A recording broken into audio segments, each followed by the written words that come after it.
그래서 7절까지의 말씀으로 위에 계신 이에게로 돌아오라 라는 제목으로 말씀의 은혜를 나누기 원합니다. 지난 7월 17일 각 언론사마다 앞다투어 보도했던 그런 내용이 있습니다. 기사가 있죠. 그것은 종편 프로그램에 자주 출연했던 한 탈북자가 최근 북한 매체 우리 민족끼리라는 그런 북한 매체에 출연하여 남한 사회를 비판하고 울면서 그가 용서를 구한다라고 말했던 그런 장면을 여러분들 다 보셨을 것입니다. 그 탈북자 이름이 화면과 함께 나오는데 임지연, 본래 이름이 전혜성이라는 이름이죠. 이 사람은 2014년 1월에 탈북한 후 2017년 6월에 재입국한 것으로 알고 있습니다. 이에 대한 관계자들의 여러 가지만 의견은 달랐었죠. 자진 입국설도 있었고 납치했다. 또한 가족관계의 문제로 인해서 어쩔 수 없이 들어갈 수밖에 없었다. 또한 가족을 탈북시키기 위하여 들어갈 수밖에 없었다. 여러 가지 설들이 있었습니다. 그런 많은 설들 가운데 지난 8월 6일 정부는 공식적으로 수사 결과를 발표하게 되죠. 그 수사 결과는 내용은 두 가지인데, 첫 번째는 탈북자 임지연은 납치가 아닌 자진 입국이다. 스스로 북한으로 들어간 것이다. 라고 하는 것을 결과를 내고, 두 번째는 그러므로 말미암아 이제는 대한민국의 국적을 가진 국민이 됐기 때문에 이로 인하여 보안법으로 사법 처리를 할 예정이다. 라고 말하게 됩니다. 우리나라의 탈북자 수가 7월 27일 기준으로 3만 102명이라고 하죠. 그리고 북으로 다시 돌아간 수는 그 3만 명 정도 되는 그 수 가운데 다시 돌아간 탈북자가 확인된 수가 25명이라고 합니다.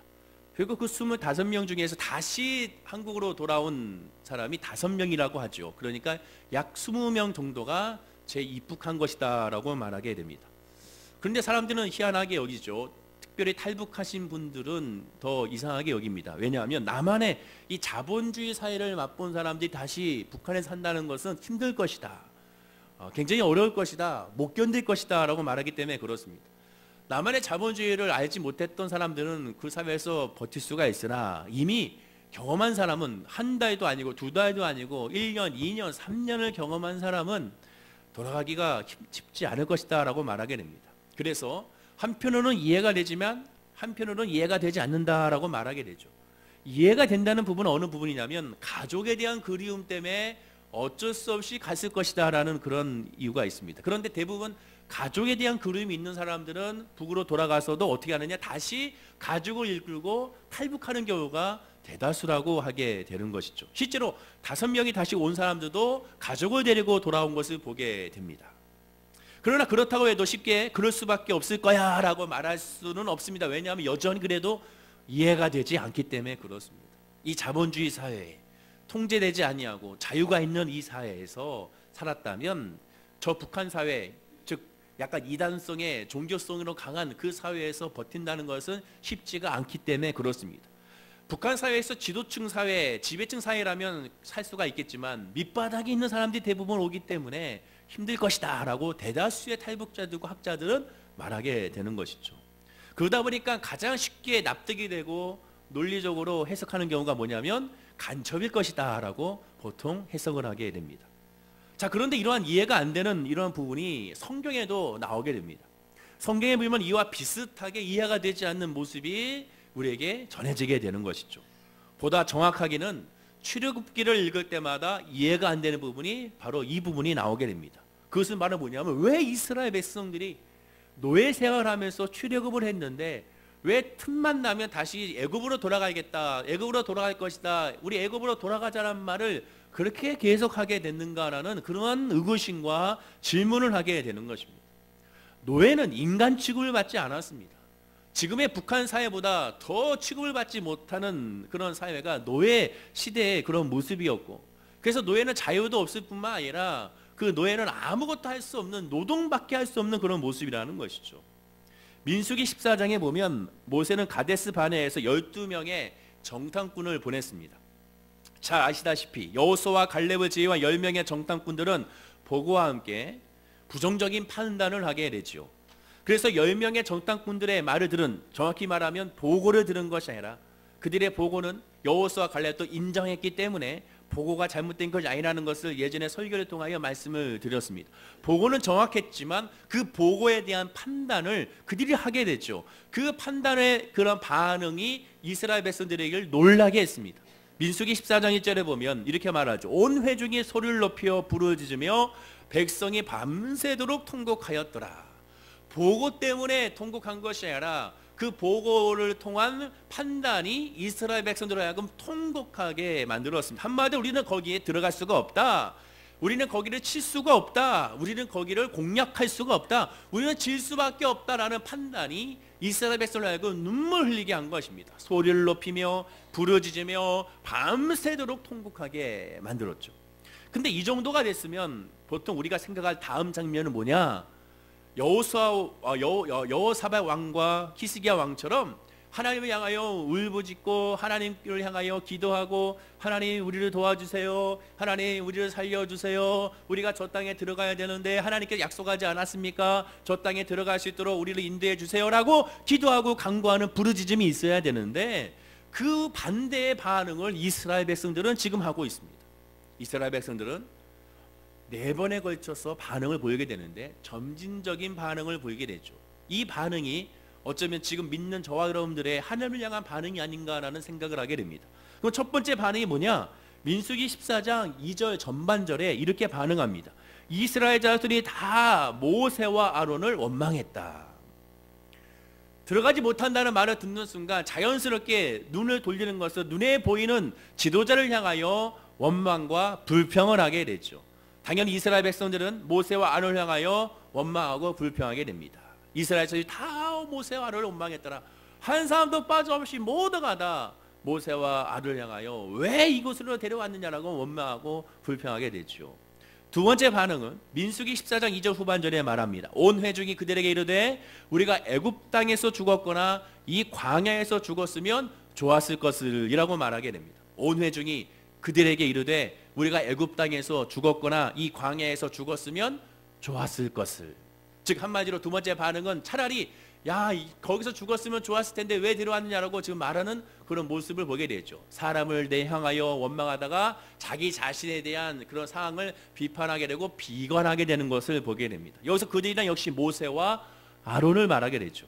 근데 여기서 끝이 아닙니다. 이제 세 번째 반응으로 이어지게 됩니다. 세 번째 반응의 원망은 어디로 향하고 있느냐? 사람에게 행했고 다음에 자기 자신에게 행했고 그 다음에 어디로 향하겠습니까? 이제는 하나님께로 향하게 됩니다. 민수기 14장 3절인데요. 자, 이 말씀 다 함께 한번 읽어보겠습니다. 화면과 함께 시작. 어찌하여 여호와가 우리를 그 땅으로 인도하여 칼에 쓰러지게 하려 하는가? 우리 처자가 사로잡히리니 애굽으로 돌아가는 것이 낫지 아니하랴. 최종적으로 하나님께 원망하고 탄식하게 됩니다. 어찌하여 여호와가 우리를 이 땅으로 들어오게 했는가? 즉 한마디로 여호와 하나님이 아니었으면 우리는 잘 살았을 텐데 하나님 말씀을 듣고 왔기 때문에 문제가 발생했다. 어떤 문제냐? 내 처자가 사로잡히게 됐다.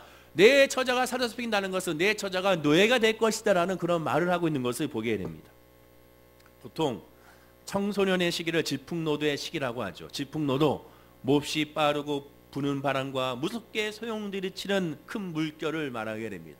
즉 이 바람이 어디로 향할지 모르고 이 물결이 어디로 향할지 모르는 그런 청소년기의 시기를 이 질풍노도의 시기라고 말하게 되죠. 따라서 이 청소년기의 시기는 반항과 일탈과 감정적인 동요가 있는 시기라고 말합니다. 하루에도 몇 번씩 계속 마음이 변화가 되는 것이 바로 청소년 시기라고 하죠. 이 청소년 시기에 대표적인 엄마의 마음을, 아빠의 마음을 가장 아프게 하는 말이 뭐냐?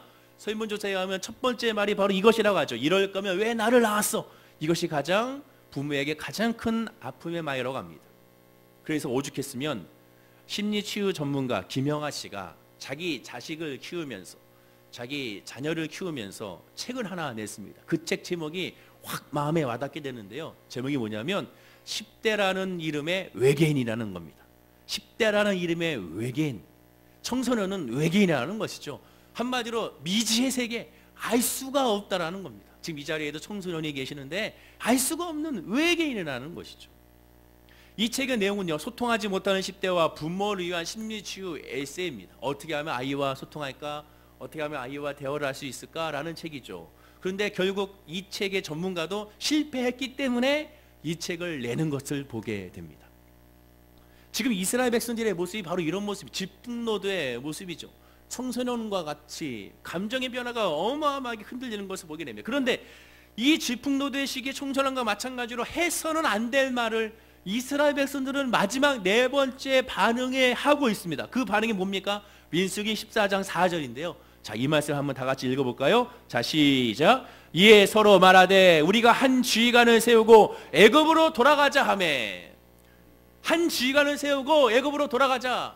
하지 말아야 될 말입니다. 즉 이럴 거면 왜 나를 낳았어라고 말하는 청소년의 부모의 마음을 가장 아프게 하는 말의 첫 번째가 된 것처럼 이스라엘 백성들이 원망의 끝은 차라리 지휘관을 다시 세우고 애굽으로 돌아가자. 즉 하나님을 버리고 모세를 버리고 이제는 우리가 다시 우리끼리 살자라고 말하는 모습을 보게 되는 것입니다. 마치 부모님에게 내 부모 맞아? 엄마 맞아? 아빠 맞아? 정말 날 낳았어? 날 혹시 다리 밑에 정말 주워온 거 아니야? 내 부모는 어디 있는 거야? 난 찾아갈 거야 하고 떠나는 것과 마찬가지의 그런 모습을 이스라엘 백성들이 지금 하고 있다는 것입니다. 이곳까지 오면서 이스라엘 백성들이 그냥 왔습니까? 이스라엘 백성들이 하나님을 모르나요? 자기의 부모를 모릅니까? 아니죠. 부모가 자기를 어떻게 키웠는지 잘 알 것입니다. 이스라엘 백성들 하나님께서 자기를 어떻게 인도하는지 다 알고 있었습니다. 그들은 큰 은혜를 체험했던 사람이었습니다. 10가지의 재앙을 경험했습니다. 그 10가지의 재앙이 어마어마한 재앙이죠. 성경에 이 10가지의 재앙을 경험한 백성이 없습니다. 이 10가지의 재앙을 직접 체험한 사람이 없어요. 이들 외에는 없습니다. 그 놀라운 은혜를 경험했던 사람들이 이들이었습니다. 더군다나 홍해가 갈라지는 역사를 체험했습니다. 그 무시무시한 애굽의 전차 부대가 수모당하는 것을 직접 눈으로 봤던 사람들이 이 이스라엘 백성들의 모습이었습니다. 구원의 역사를 확인했던 사람이었습니다. 여호와 하나님의 권능을 알았습니다. 전능하신 하나님을 알았습니다. 그 무서운 하나님도 알았습니다. 심판의 하나님도 알았습니다. 그런데도 불구하고 우리는 돌아가겠다고 말하는 것을 보게 됩니다. 무슨 뜻입니까? 신앙은 기적으로 믿는 신앙이 아니라는 겁니다. 눈에 보이는 것으로 하나님을 믿을 수가 있다? 없다라는 것이죠. 내 영이 하나님을 깨닫지 않고서는 결코 기적으로 하나님을 만날 수가 없습니다. 문제 해결로 하나님을 만나느냐? 천만의 만만이죠. 질병으로 하나님을 만나느냐? 아니라는 것입니다. 그것이 통로가 되어 만날 수 있는 통로가 될 수 있으나 그것 자체가 구원이 아니요, 그것 자체가 하나님에 대한 믿음의 성장이자 완성이 아니라는 것입니다. 기적을 경험하면 경험할수록 오늘 장로님께서 기도하신 것처럼 낮아지고 또 겸손해지고 낮아져야 되는데 오히려 기적을 경험하면서 더 센 기적, 더 자극적인 기적, 더 자극적인 것을 체험하고자 하는 것이 인간의 모습이라는 것이죠. 하나님에 대한 신앙은 바로 말씀으로 말미암아 주님을 영으로 만났을 때 진정한 변화가 나타난다는 것을 우리가 기억하고 깨달아 알아야 될 줄로 믿습니다. 옆에 분에게 인사하겠습니다. 영으로 예수를 만나야 됩니다. 인사하시기 바랍니다. 그럼에도 불구하고 왜 이스라엘 백성들은 애굽으로 돌아가려고 할까요? 왜 애굽으로 계속 돌아가려고 했을까? 여러분들 이스라엘 백성들이 지금 가고자 하는 애굽이 어떤 땅입니까? 애굽은 어떤 땅인지 성경 분명히 설명하고 있습니다. 출애굽기 3장 7절인데요. 한번 읽어보겠습니다. 여호와께서 이러시되 내가 애굽에 있는 내 백성의 고통을 분명히 보고 그들의 감독자로 말미암아 부르짖음을 듣고 그 근심을 알고. 어떤 곳입니까? 애굽이 고통의 장소였다고 말합니다. 부르짖음, 울부짖음의 장소였다고 말합니다. 매일매일 울었던 장소였다는 것이죠. 그리고 이 울부짖음은 단순한 한 번의 결과가 아니라 진행형입니다. 계속 울부짖고 매일매일 울는 곳이 바로 이 애굽이었습니다. 그리고 근심의 장소가 애굽이었던 것입니다. 그런데 그곳으로 다시 돌아가고자 그들은 말하게 되는 것입니다. 애굽으로 돌아가는 것이 영적인 의미에서는 우리의 신앙적인 모습에도 다가오는 것을 보게 됩니다. 애굽은 영적인 의미에서 죄된 모습을 상징하게 되죠. 그래서 애굽에서 떠나왔다는 것은 죄된 삶에서 벗어났다는 것을 의미하게 됩니다. 그런데 애굽으로 다시 돌아간다는 것은 다시 죄인된 삶으로 돌아가는 것을 의미하게 되는 것이죠. 오늘날 하나님을 믿는 많은 성도님들도 알게 모르게 자꾸 애굽으로 돌아가라는 그런 시도를 하고 있는 것을 보게 됩니다. 그런데 그 애굽으로 돌아가는 것이 하나님을 몰라서? 아니죠. 하나님을 예배하지 않아서? 아닙니다. 하나님에게 열심히 예배합니다. 이스라엘 백성들을 보십시오. 지금 성경에 보면 이들이 하나님을 모릅니까? 알죠. 하나님을 예배하지 않습니까? 예배하죠. 몸은 여기 있습니다. 몸은 예배의 자리에 있고 몸은 기도의 자리에 있고 몸은 하나님 앞에 있지만 무엇이 없습니까? 그 영이 하나님을 바라보지 않습니다. 하나님의 절대적인 주권을 바라보지 않습니다. 전지전능한 하나님이라는 것을 믿지를 않습니다. 결국 믿는 것은 뭐냐? 자기 자신이요, 자기의 경험이요, 자기의 눈이요, 자기의 힘이요, 자기의 권능인 것을 보게 되는 것입니다. 그런데 더 충격적인 것은 내가 하나님을 믿지 못하고 있다는 것을 모른다는 것입니다. 내가 하나님의 은혜를 체험하지 있지 못한다는 것을 알지 못한다는 것이죠. 애굽으로 돌아가고 있는 자기 자신을 발견하지 못하고 있다는 것이 가장 무서운 것이고 가장 안타까운 것이라는 것을 우리가 알게 되는 것입니다. 그 왜 깨닫지 못할까? 1995년에 개봉한 영화 중에 쇼생크 탈출이라는 영화가 있습니다. 아주 유명한 영화죠.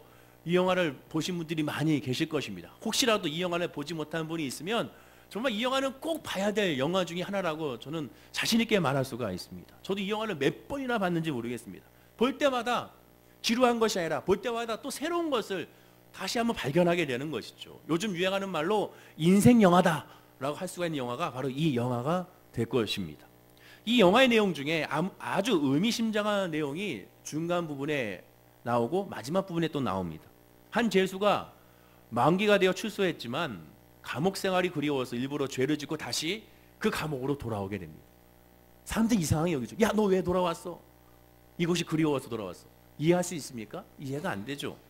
그런데 또 한 사람이 그럽니다. 브룩스라는 죄수가 있습니다. 이 브룩스라는 죄수는 젊은 시절에 들어와서 어느새 70살이 넘은 노인이 되고야 말았습니다. 그러니까 이 죄수로서 50년 이상을 감옥에서 지내게 되죠. 거의 한평생을 감옥에서 지내게 됩니다.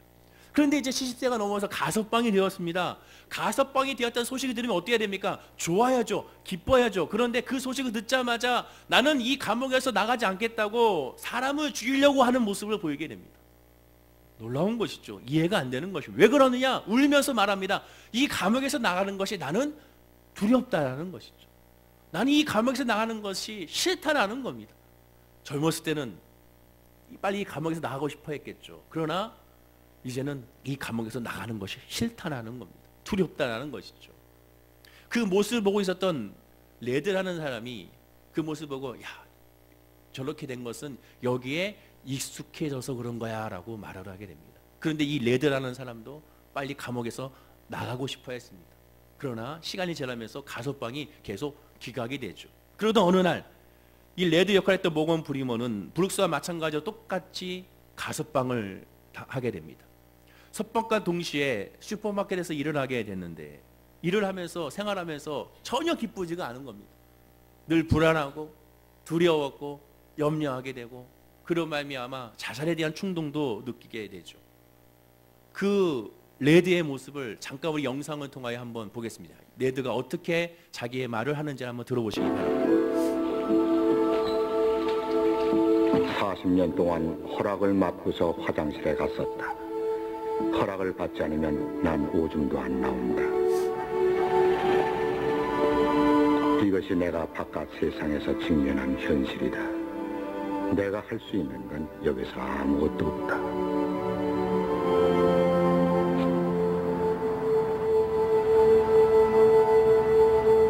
무슨 짓을 해서 다시 교도소에 들어갈 수 있을까를 하루 종일 궁리했다.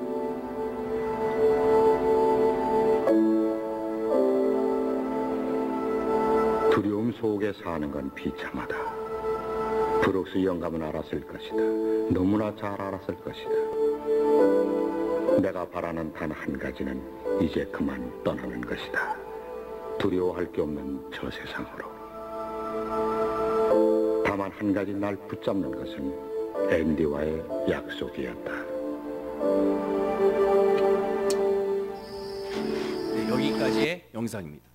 레드는 뭐라고 얘기하면 40년 동안 감옥에 기들여져 있고 익숙해져 있게 됩니다. 그렇게 떠나고 싶었던 이 감옥을 막상 떠났을 때 그는 두려워하게 되는 것이죠. 삶에 두려워하게 됩니다. 익숙한 것에 두려워지게 됩니다. 이스라엘 백성들은 몇 년이었습니까? 400년이면 400년 동안 종살이 하면서 거기에 익숙해져 있는 겁니다. 고난에 익숙해져 있고 억압에 익숙해져 있고 그 다음에 자유하지 못하는 그 상태를 익숙해져 있고 신음에 익숙해져 있고 아픔에 익숙해져 있고 울부짖음에 익숙해져 있는 것을 보게 됩니다. 그럼 익숙해져 있다는 것은 뭡니까? 예수를 만난다는 것은 변합니다. 우리가 우리 찬양대 찬양처럼 나의 모든 것이 변하고 새 삶이 되는 것입니다. 그런즉 예수 안에 있는 것은 이전 것을 지나가고 새로운 피조물이 된 것이라고 말씀하게 됩니다. 이스라엘 백성들이 변화가 일어나지 않았다는 것은 하나님을 하나님으로 제대로 만나지 못했다는 것입니다. 레드가 뭐라고 고백합니까? 나는 죽어야겠다. 나는 감옥에 가야겠다라고 말을 하게 됩니다. 그래서 영화의 한 장면을 보게 되면 번제를 저지르기 위하여 총기를 보여주게 되죠. 처음에는 그 총기를 보여주는 그 화면이 전지는 어디로 향하고 있습니까? 칼로 향하고 있다가 나중에는 나침반으로 향하고 있는 것을 보게 됩니다. 바로 이 장면과 같이 여기서 멈추게 되죠. 그러면서 이 사람이 이렇게 독백을 합니다. 나는 언제나 두려워하지 않는 것으로 되는 것으로 나는 가고 싶다. 그러나 날 붙잡는 단 한 가지가 있으니 앤디와 한 약속이었다라고 말합니다. 그 앤디와 한 약속이 무엇이냐? 감옥에서 앤디가 교도소로 탈출하기 전에 한 말이죠. 가석방이 되면 멕시코의 태평양이 접한 작은 마을 지우아타네오로 오기 원한다.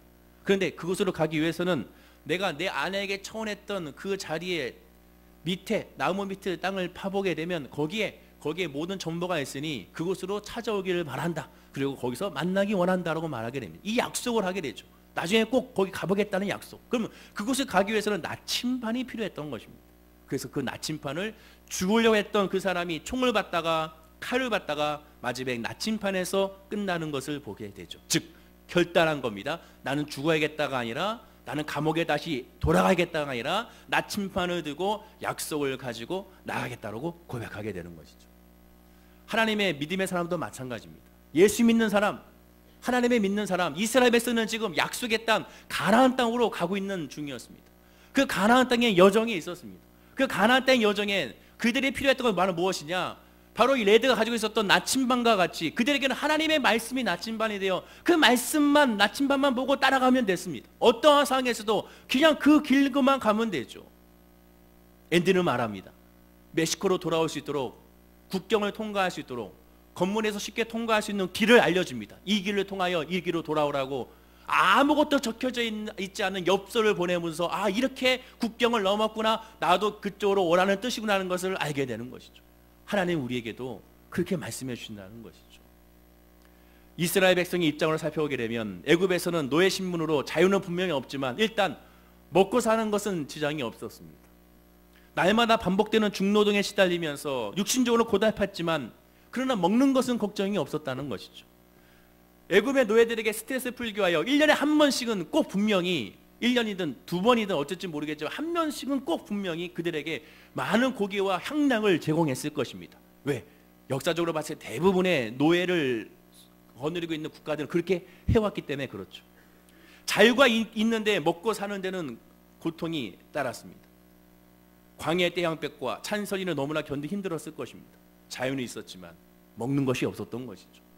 하나님은 이스라엘 백성들에게 원했던 것이 무엇이었습니까? 먹는 것으로 사는 것이 아니라 하나님의 말씀으로 사는 것을 원하셨습니다. 즉 삶의 주관자가 삶의 특징이 바로 무엇이냐? 예수 믿는 사람의 모습은 하나님 중심으로 살아야지 세상 중심으로 사는 것이 아니라는 것이죠. 먹는 것과 입을 것과 마실 것으로 주님을 만나는 것이 아니라 하나님을 만남으로 말미암아 먹는 것과 입을 것과 마실 것을 재평가하는 것입니다. 이것이 예수 믿는 사람의 모습이고 그것이 가나안 땅이라는 것이죠. 지지난주에 설교처럼 가나안 땅은 애굽 땅과 같지 않아서 거기는 하나님의 말씀을 붙잡지 아니하면 하나님의 은혜가 아니면 살아갈 수 없는 땅이 가나안 땅이라고 말하지 않습니까? 하나님의 천국인 하나님의 말씀으로 살아가는 것이지 이 땅의 것으로 썩어질 것으로 살아가는 것이 아니라는 것이죠. 어찌 보면 우리도 그렇게 하나님을 예비하고 하나님을 바라보고자 하는지를 살펴봐야 됩니다. 자연스럽게 하나님에 대한 관심보다는 하나님이 주시는 것에 너무 관심이 있지 않은지를 살펴보게 되는 것이죠. 인간은 우리 모두가 다 문제가 없으면 결코 주님을 부르짖지 않습니다. 아픔이 없으면 결코 하나님 앞에 두 손 들고 나오지 못합니다. 질병이 아니면 결코 주님 앞에 나오지 않는 존재입니다. 예배하지 않습니다. 기도하지 않습니다. 말씀 보지 않습니다. 솔직한 인간의 모습입니다. 그것을 인정할 때 예수를 만나게 됩니다. 그리고 그 예수를 만남으로 말미암아 나머지 모든 삶이 하나님의 은혜인 것을 비로소 깨닫게 되고 비로소 그 은혜로 살아갔을 때 그것이 기쁨인 것을 깨달아 알게 되는 것입니다. 안타깝지만 많은 사람들이 이것을 깨닫지 못합니다. 믿음이 좋은 것은 저 삶의 열매로만 바라보게 되죠. 그렇지가 않습니다. 하나님이 관심 갖는 것은 우리의 삶의 열매가 아니라 우리 자신의 영혼에 관심이 있다는 것을 기억하는 우리 모든 성도님들이 되어야 될 줄로 믿습니다. 옆에 분에게 인사하겠습니다. 하나님은 당신의 영을 관심 갖습니다. 인사하시기 바랍니다. 이스라엘 백성을 통해 보았을 때 하나님이 약속한 가나안 땅도 젖과 꿀만 흘러야지 거인 같은 가나안 족속을 지들이 싸워서 이기기 싫다라는 겁니다. 하나님 우리를 인도했으면 이 땅까지 편안하게 인도해달라고 그들은 요구하고 있는 겁니다. 나는 전쟁하기 싫어요. 하나님이 다 해결해 주세요. 이렇게 말하고 있는 겁니다. 좋은 신앙은 그런 신앙이 아닙니다. 하나님이 다 해결해 주십시오. 이 신앙이 아닙니다. 하나님 나와 함께 하셔서 내가 나가서 싸울 때 승리하게 해주십시오. 이것이 좋은 신앙인 것이죠. 그리고 그 승리의 결과도 하나님께 내어 맡기는 것이 그것이 진짜 신앙인 것입니다. 하나님께 기도할 때 다 책임져 줍니까? 그것은 아닙니다. 잘못된 신앙관이죠. 기도하면 다 응답받습니까? 다 응답받습니다. 그러나 응답이 뭡니까? 내 응답이 아니라 하나님의 뜻에 안는 응답이 진짜 응답임을 기억하고 깨달아 알아야 되는 것이죠. 오늘 본문 5절 말씀을 다 함께 읽어보겠습니다. 시작. 그들은 애굽 땅으로 되돌아가지 못하겠거늘 내게 돌아오기를 싫어하니 아수르 사람이 그 임금이 될 것이라. 하나님이 말씀합니다. 내게 돌아오기를 싫어한다. 얼마나 하나님의 마음이 아프겠습니까? 내 사랑하는 자식이 나는 아빠한테 가기 싫어요. 엄마한테 가기 싫어요. 그 소리 들었을 때 얼마나 마음이 아픕니까? 사랑하는 할머니, 할아버지들이 가끔 그런 말을 듣는 경우를 보게 됩니다. 아이들이 철부지니까 얘기하죠. 아, 나 할머니 품에 가기 싫어요. 할아버지 품에 가기 싫어요. 왜? 냄새가 나요. 그 말을 들으면 할아버지, 할머니 마음이 찢어지지 않습니까? 아버지도 마찬가지. 우리 하나님 아버지도 마찬가지입니다. 나에게 오기를 싫어하니 얼마나 마음이 찢어지겠습니까?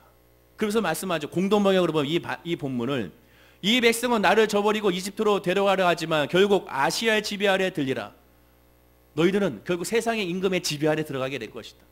나로 오지 않으면 나에게 오지 아니하면 세상의 지배를 받을 것이다. 즉 죄악된 지배를 받게 될 것이다. 그 임금은 좋은 임금인가? 아니다. 본문 6절에 말하죠. 칼이 그들의 성읍들을 치며 빗장을 깨트려 없이 하리니 이는 그들의 계책으로 말미암이라. 즉 현대에는 성경을 보면 아주 쉽게 이 본문을 말합니다. 전쟁으로 그들의 성들이 파괴되고 성문들이 부서질 것이며 그들이 칼날에 죽임을 당할 것이다. 이것은 그들이 자기들의 멋대로 하기 때문이다 라고 말씀하게 됩니다. 한마디로 전쟁이 나서 다 황폐해질 것이라는 것이죠. 살 수 없을 것이라는 겁니다. 멸망하게 될 것이라는 겁니다. 나를 떠나는 자, 하나님을 떠나면 멸망밖에 없다라는 겁니다.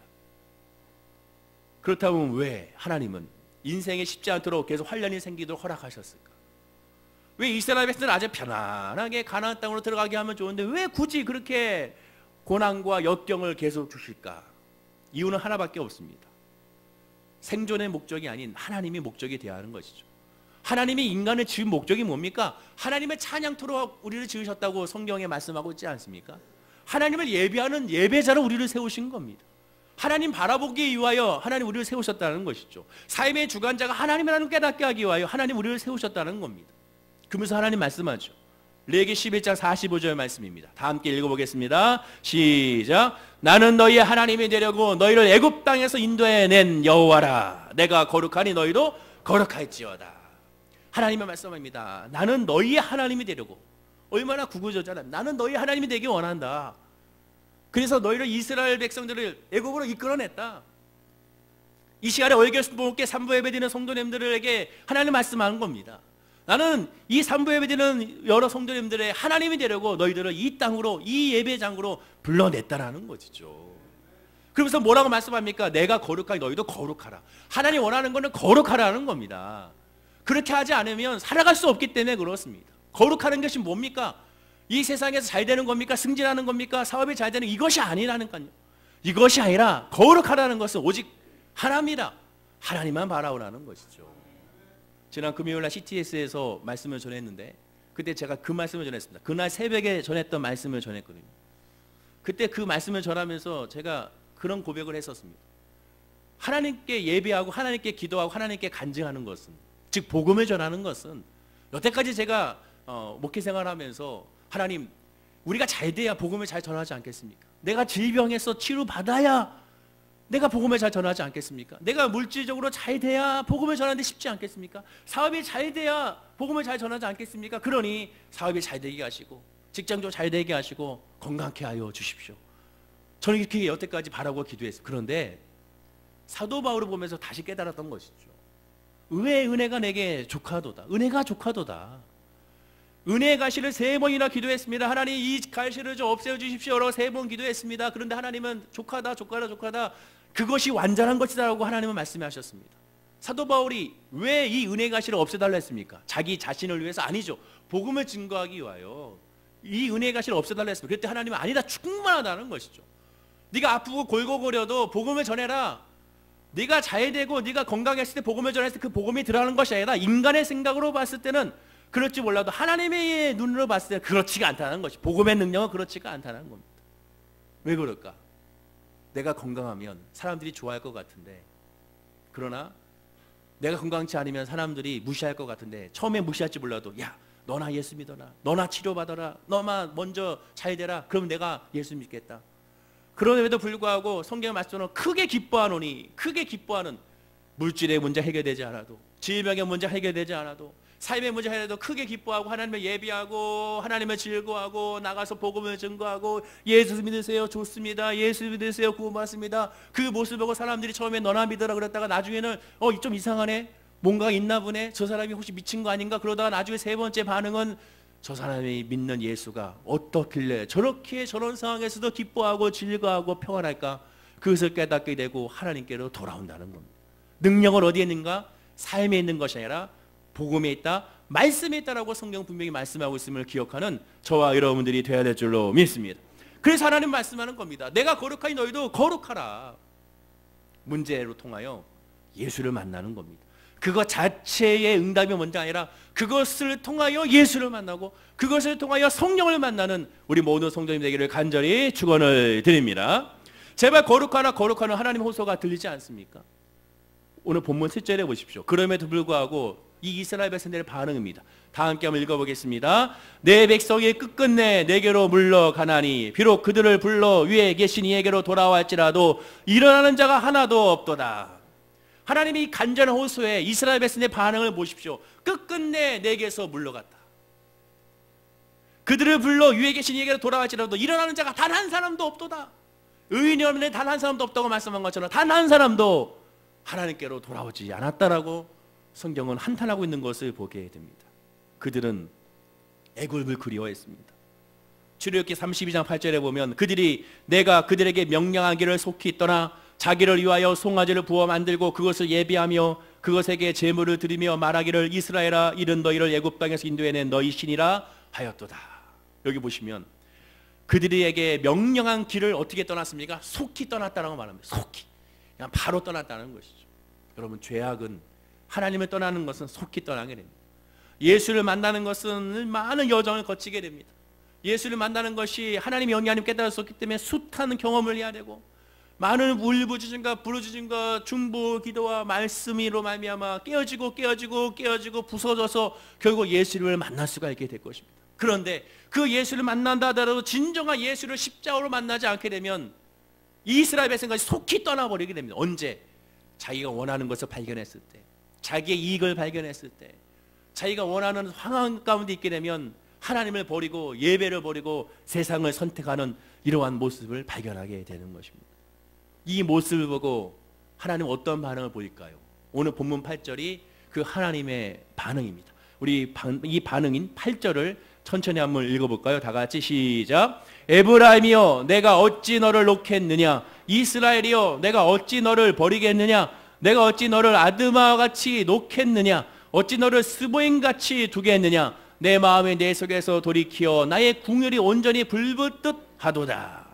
하나님께서 뭐라고 탄식합니까? 어찌 버리겠느냐 4번을 강조하게 됩니다. 한 명도 일어나지 않았습니다. 나에게로 돌아오라는 소리에 한 명도 반응하지 않았습니다. 하나님은 그 모습을 보고 어찌 내가 너를 버리겠느냐, 그럼에도 나는 너를 버리지 못한다. 왜? 하나님은 사랑이시기 때문에. 하나님은 사랑이시기 때문에 버리지 못하는 겁니다. 야, 내가 너 이번에 치료해주면 네가 나한테 돌아오겠지. 치료해줬습니다. 그러나 돌아오지 않습니다. 그래도 하나님은 버리지 않는 하나님이라는 거지. 내가 이번에 문제 해결해줬으면 너를 돌아오겠지. 그래서 그 기도에 하나님 응답하셨습니다. 넘치도록 응답하셨습니다. 그러면 돌아와야 되는데 잠깐 돌아온 것 같으나 다시 세상으로 속히 떠나버립니다. 그래도 하나님은 버리지 않는다는 것이죠. 이것이 하나님의 마음이라고 성경은 말씀하게 됩니다. 민수기 14장으로 돌아가서 4절에 보면 그들이 속히 떠났을 때 하나님의 마음이 여기에 나오게 됩니다. 우리가 한 지관을 세우고 애굽으로 돌아가자 했을 때 민수기 14장 5절에 이러한 반응을 보이게 되죠. 모세와 아론이 이스라엘 자손의 온 회중 앞에서 엎드린지라. 야, 이제 돌아가자. 새로운 지휘관을 세우고, 자, 새로운 목사를 세우고, 자, 새로운 장로를 세우고, 새로운 구역장을 세우고, 이제 새로운 여호와 하나님을 세우고, 이제 금송아지를 세우고 애굽으로 돌아가자. 그렇게 했을 때 어떻게 했습니까? 모세와 아론이 그들에게 엎드렸습니다. 모세와 아론이 엎드린 겁니까? 하나님이 엎드렸다라고 성경은 말씀합니다. 가지 말라는 것이죠. 가지 마라, 가지 마라. 가면 죽음밖에 없다. 가면 멸망밖에 없다. 가지 말라고 외치는, 가지 말라고 엎드리는, 하나님이 엎드리는, 하나님이 조아리고 있는 그 마음을 우리가 헤아리고 알아야 되는 것입니다. 그 안타까움이 구구절절 오늘 본문에 나타나겠는가? 어찌 내가 버리겠는가? 어찌 버리겠는가? 그 안타까움의 절정이 뭔지 아십니까? 하나님의 마음이 돌아오라, 돌아오라. 제발 돌아와라. 제발 예배의 자리로 돌아와라. 제발 기도의 자리로 돌아오라. 제발 말씀의 자리로 돌아오라는 그 돌아오라는 그런 하나님의 마음의 절정이 바로 골고다 언덕 예수 그리스도의 십자가의 죽으심이라는 것을 기억하는 우리 모두가 되어야 될 줄로 믿습니다. 힘이 들고 짜증이 납니까? 하나님 어디 계신지 모르겠습니까? 아무런 변화가 없는 것 같습니까? 그때 돌아가지 마십시오. 하나님께로 와야 됩니다. 힘들면 하나님께로 오십시오. 하나님께로 오십시오. 하나님께서 외면치 않고 돌아오는 자에게 은혜를 주시고 응답을 주시고 치유해 주시게 될 줄로 믿습니다. 하나님의 음성을 귀 기울이고 여러분은 그 음성에 아멘하고 반응하는, 세상적인 반응이 아닌 예수의 이름으로 반응하고 정말 주님을 만나면 오늘 찬양대 찬양처럼 나의 삶이 모든 것이 변하게 되는 것을 발견하게 되고 그 변화가 간증으로 넘쳐나게 됩니다. 다윗을 보십시오.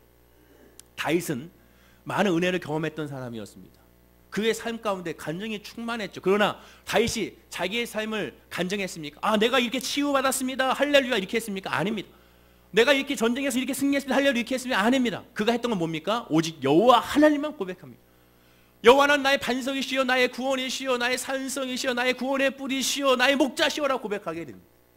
거기에 삶의 구체적인 것은 간증하지 않았습니다. 왜? 아무런 의미가 없기 때문에 그렇습니다. 예수를 만났더니 내가 질병이 치료받는 것이 먼저가 아닌 것을 깨달았습니다.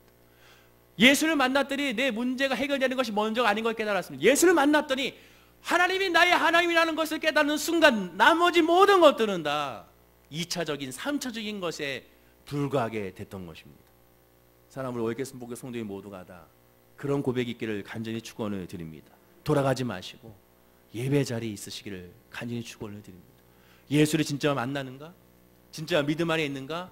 그것을 우리는 마음의 중심은 볼 수가 없죠. 하나님만이 마음의 중심을 보시죠. 그러나 외적으로 드러나는 것은 딱 하나가 있습니다. 뭡니까? 예배 자리에 있는 겁니다. 진짜 예수를 만난 사람은 예배를 소중히 여깁니다. 제가 목회 17년 동안 늘 경험한 것이 그겁니다. 예배를 소중히 여긴 사람치고 하나님의 그 삶 가운데 은혜를 베푸지 않은 사람은 없었습니다. 예배를 소중히 여기십시오. 왜? 우리는 예배자로 이 땅에 하나님께서 창조하신 하나님의 사람이기 때문에 그렇습니다. 예배 자리에 있으면 어떠한 상황에서도 예배 자리에 떠나지 아니하고 기도의 자리에서 떠나지 아니하고 찬양의 자리에 떠나지 아니하면 어떤 문제와 어떤 질병 어떤 상황에서 하나님의 은혜와 섭리를 맛보아 알고 간증하게 될 줄로 믿습니다. 옆에 분에게 인사하겠습니다. 돌아가지 마십시오. 인사하시기 바랍니다. 다시 한번 인사하겠습니다. 여기에서 주님을 만나시기 바랍니다. 인사하시기 바랍니다. 기도하겠습니다. 하나님 아버지 감사합니다. 오늘 말씀과 같이 오직 하나님만 바라보는 우리 성도님들이 되게 하여 오시고 예수 이름으로 말미암아 주님을 부르짖는 주의 백성이 되게 하여 주시옵소서.